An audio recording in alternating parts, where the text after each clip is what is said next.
Laura, go back and tell us about, in a little more detail about Human Rights Watch, your work there, that outstanding report your organization did. It really set the foundation for the work moving forward.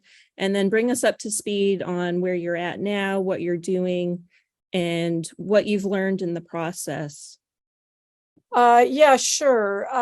So we started working on an investigation of the massacre in Rabaa, but also Nahda squares right after these crimes took place. Some of our staff were actually at and around Rabaa Square when the massacre unfolded.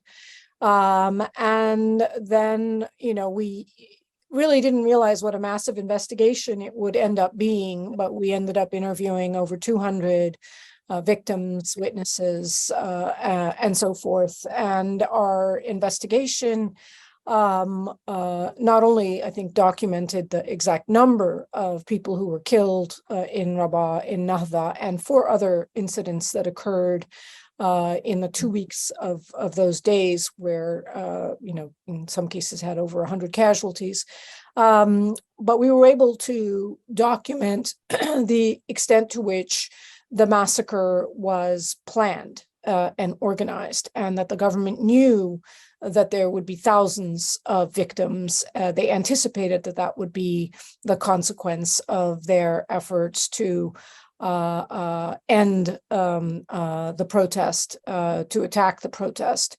We were able to document how they surrounded all the entrances to Rabaa camp, gave very little warning to people, but then wouldn't actually let people leave, and blocked it, and then of course proceeded to attack the camp with heavy equipment, with snipers directly firing at people, with arson attacks on the medical camp and the mosque where people were sheltering, and very intentionally and deliberately committed this massacre. Our investigation was able to gather quite a bit of information about the planning of the murder, the cabinet meetings that were put in place by the interim prime minister at the time, and with the principal planners of the massacre, whom I mentioned. We advocated very strongly at the time for an international investigation and pushed the UN to call for an international investigation.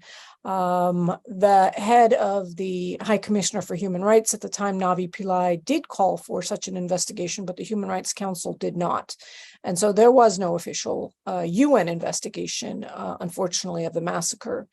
When I traveled to Egypt the year after the massacre in 2014 to release the report, along with Ken Roth, who was the executive director of Human Rights Watch at the time, the Egyptian government refused to allow us into the country. And so we actually left to Geneva and did what turned out to be the first virtual press conference that Human Rights Watch ever had.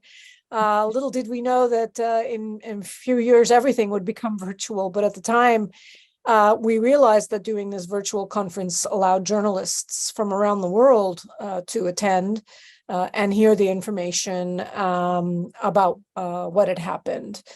Unfortunately, for the international community, I think Rabaa was the moment that for them demonstrated that the resistance was over and that General Sisi was firmly in charge, and they proceeded to align themselves to support Sisi.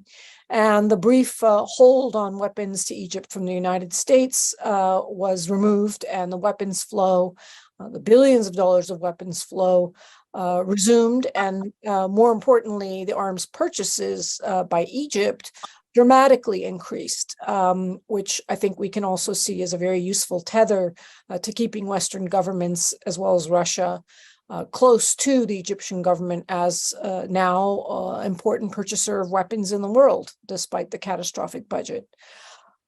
I think everyone knows what has happened in the past 10 years since, with the level of repression and abuse, really a reign of terror in Egypt, that we haven't witnessed under prior dictatorships, such that people now remember Mubarak as a kindly dictator in Egypt. But unfortunately, General Sisi has managed to remain in power with the support of his Gulf dictatorship allies, as well as the United States, the United Kingdom, and France, his strongest supporters. And I think,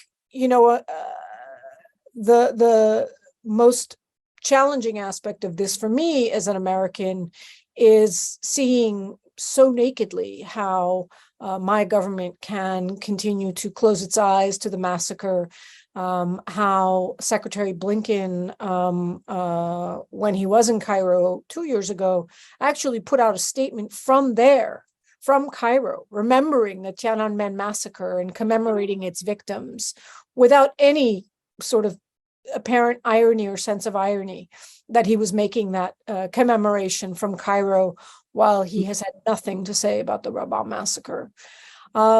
My current organization, Dawn, founded by the late Jamal Khashoggi, is based in part on my experiences at Human Rights Watch and my understanding of how dictatorships like Egypt survive by virtue of its support from the United States and Egypt, is focused entirely on challenging U.S. foreign policy and U.S. support for dictatorships in the Middle East.